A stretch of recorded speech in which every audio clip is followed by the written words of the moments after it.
Dnes si dáme zo pár cvikov na uvoľnenie krížov. Na úvod by som chcela upozorniť, čo tým myslím kríže.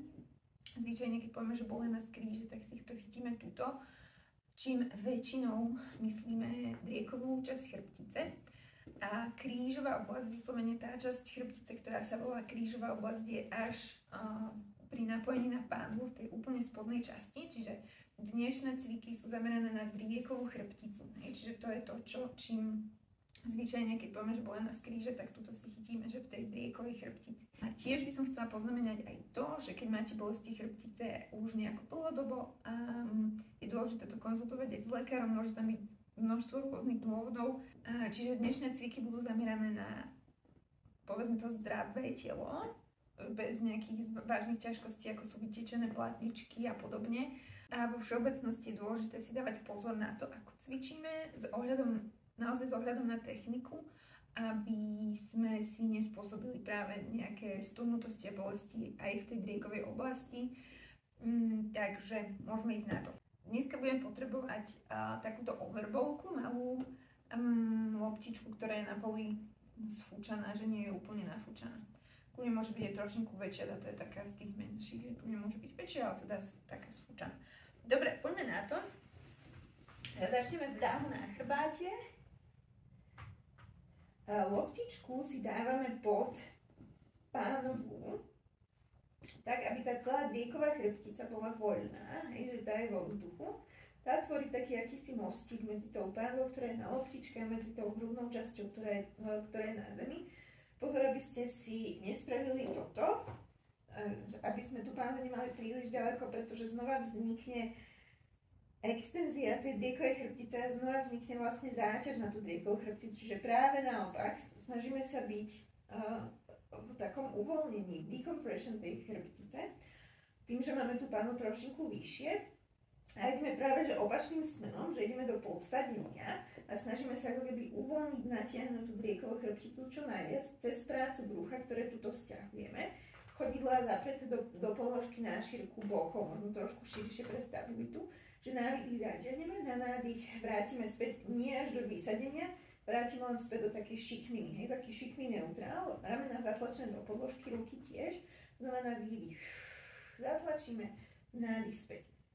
Skúste naozaj ísť, ako keby ste sa chceli dotknúť, že môžem si trošku posunúť, aby sme mali väčší rozsah. A naozaj, ako keby ste sa chceli dotknúť tou driekovou chrbticou zeme, že čo najnižšie, a nádych späť. Výdych dole, nádych späť. Mali by sme cítiť s tým, že zatlačame aj tie nohy do tej podložky, trošku možno aj zadné stiehna pracovať pri tomto. A skúsme to naozaj robiť vedome so zatiahnutím brúšnych svalov, aby sme to naozaj precítili v tej, akože tak intenzívne, že nie je len také, že na tej loptičke len pár zákosí to tu, neuvoľní sa ten chrbát, ak to budeme akože flákať. Takže naozaj intenzívne preklopiť pánvu do podsadenia na výdych, nádych späť. Je dôležité sledovať aj vlastné telo, ako sa pri tom cíti. Ak cítite také, že to je príjemné, že to je také uvoľňujúce, tak kľudne pokračujte, ale zároveň môže niekomu tento pohyb práve nevyhovovať. A to môže znamenať, že má v chrbtici nejaké závažnejšie ťažkosti, že to nebude len teda nejakým tuhým chrbátom. Čiže pozor na to a naozaj sledovať si svoje telo, že ktorý cvik vám individuálne je OK, je príjemný pre vaše telo a ktorý nie. Kľudne môžete napísať do komentárov alebo teda do správy, že vám to nejako nevyhovuje niektoré polohy. Na výdych zaťahujeme, nádych späť ešte 3 a 2 a 1.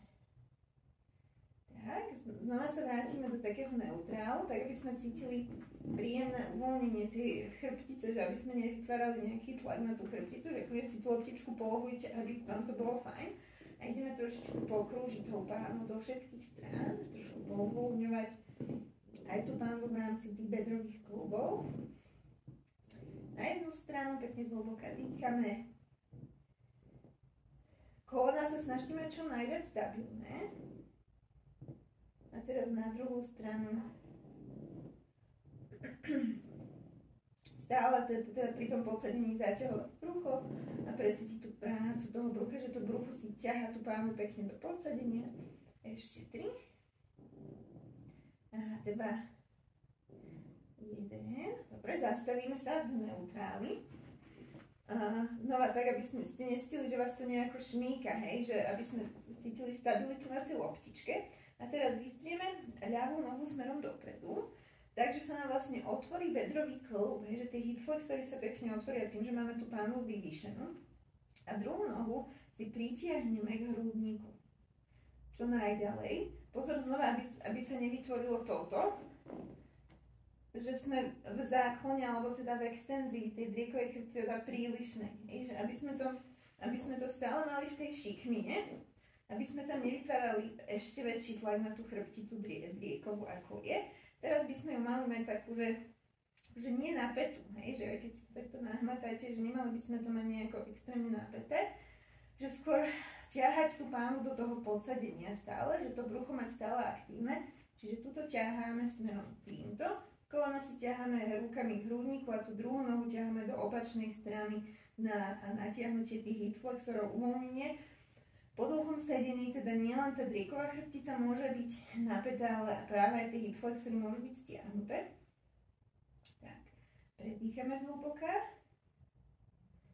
Skúste držať, keď teda robíte nejaký stretch, tak ho držať nejakých 30 sekúnd.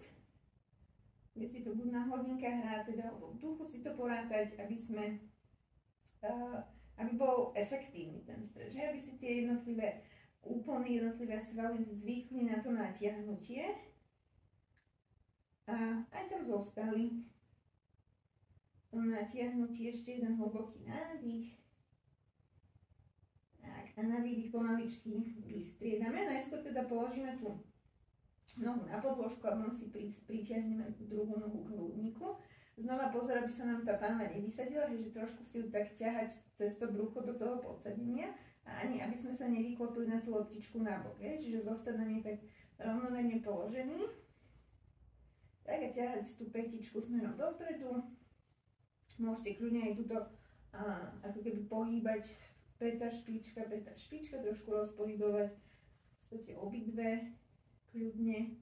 A tuto si reálne rukami priťahovať k hrudníku. Pozor, aby sme sa nezatvárali v ramenách. Držíme si to pekne naširoko. Stále ťaháme do mierneho podsadenia tú pánvu. Dýchame zhlboka.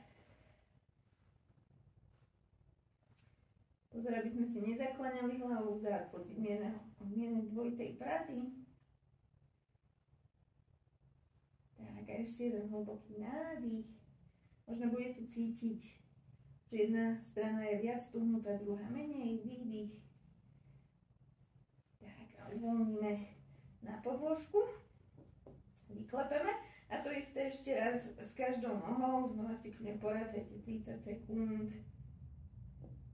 Dýchame zhlboka, stále držíme pritiahnutú tú nohu, že tieto streče, keď si ich zapamätáte, tak ich môžete cvičiť, keď náhodou aj máte priestor alebo z domu robíte po tom dlhom sedení, tak takto pred telkou si tak podržať jednu druhú nohu, aj tie podsádzania tej pánvy, že si to tak dať ako taký after work stretch na uvoľnenie tej chrbtice. Tak a vystriedame znova na druhú stranu. Tak, predýchame.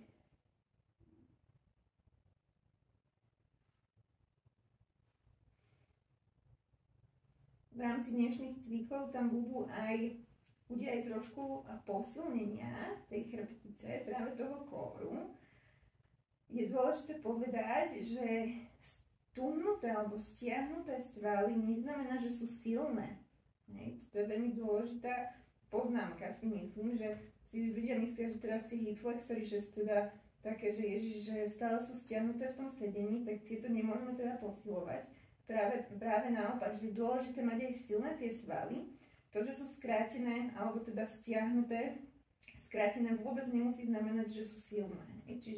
Čiže pozor na to, že preto si zaradíme dneska do tých jednotlivých cvikov aj trošku na záver takého posunenia v tejto driekovej časti a takého šetrného, aby teda sme nevytvorili väčší tlak na chrbticu. Tak, pomaličky dvihneme pánu dohora, loptičku si vezmeme a pomalinký stavec postavci ukladáme pekne na podložku a uvoľníme.